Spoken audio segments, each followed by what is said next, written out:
Hi, I'm Mama Janice. I'm here to read the first chapter of Billy the Lion Boy. Hurry up! Itty bitty little Billy sat on Boris's head, yanking the big man's hair like a rider might steer his steed. Leonard looked over Eva's head through the window to watch his precocious charge torment his human caregiver. He could smell Boris's attraction towards Eva.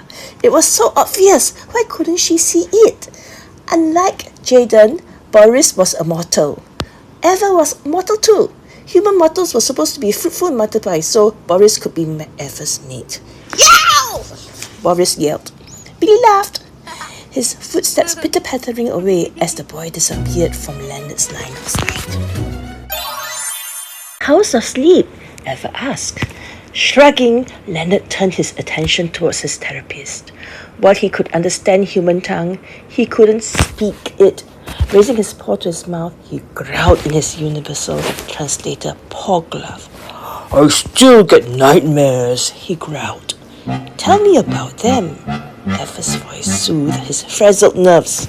Caring for that tiny brat required substantial therapy. I dreamt Billy watching entertainer stick his head into a lion's mouth. Then the rat took a crowbar to pry my mouth open. Leonard shouted. He wanted to copy the entertainer. Leonard's attention wandered towards a tablet engraved with the laws of Jayden's kingdom.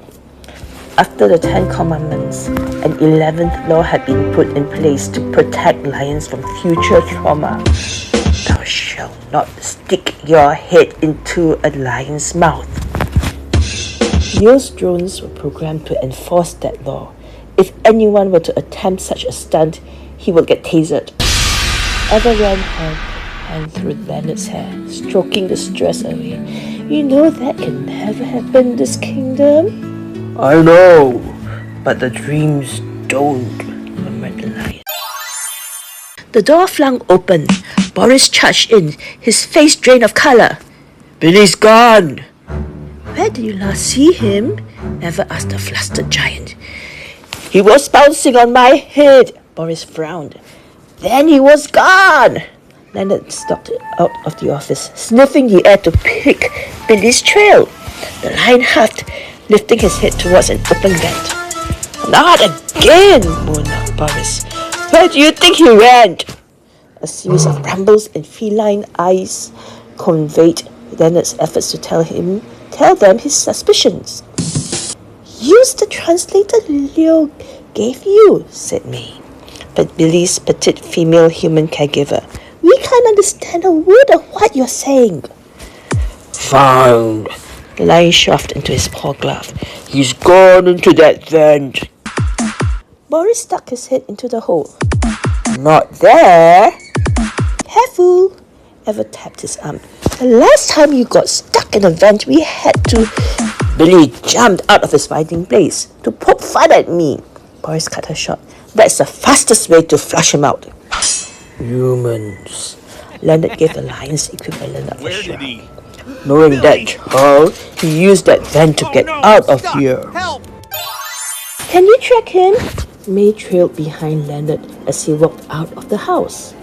Of course, Leonard sniffed the air. That way. The lion broke into a sprint with 2 women and a man clambering after him. Billy's feline nanny halted at the foot of a towering redwood tree. Hidden in its crown was a tiny boy perched on the highest branch. Look at me! I can fly! Billy hollered, leaping from the top of the tree. Leonard froze, helpless as his peril obligation plummeted. No, Billy! He roared. Whoosh! A mighty immortal swooped from the sky and snatched the errant child before he could go splat. Leonard's stomach dropped when he realized who the hero was.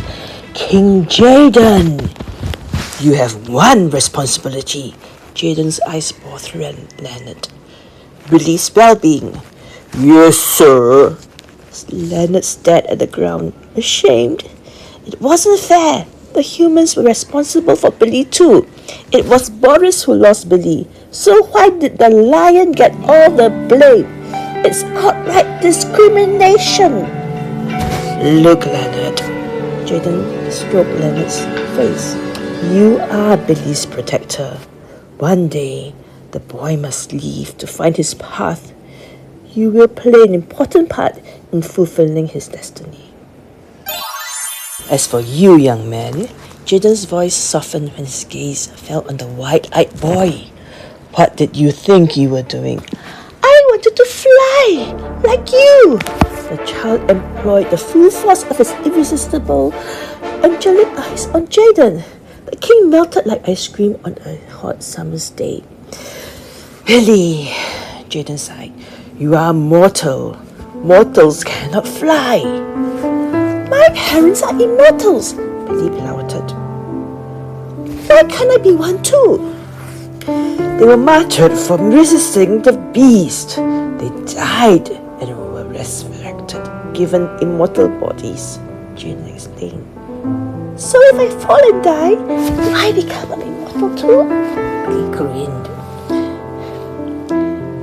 If you die from stupidity, you stay dead for 1,000 years or longer.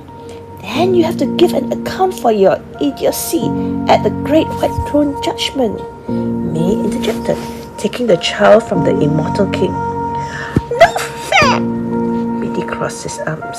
Tears glistened in his bright blue eyes. Sympathy welled up in Leonard's chest, aching for the little one.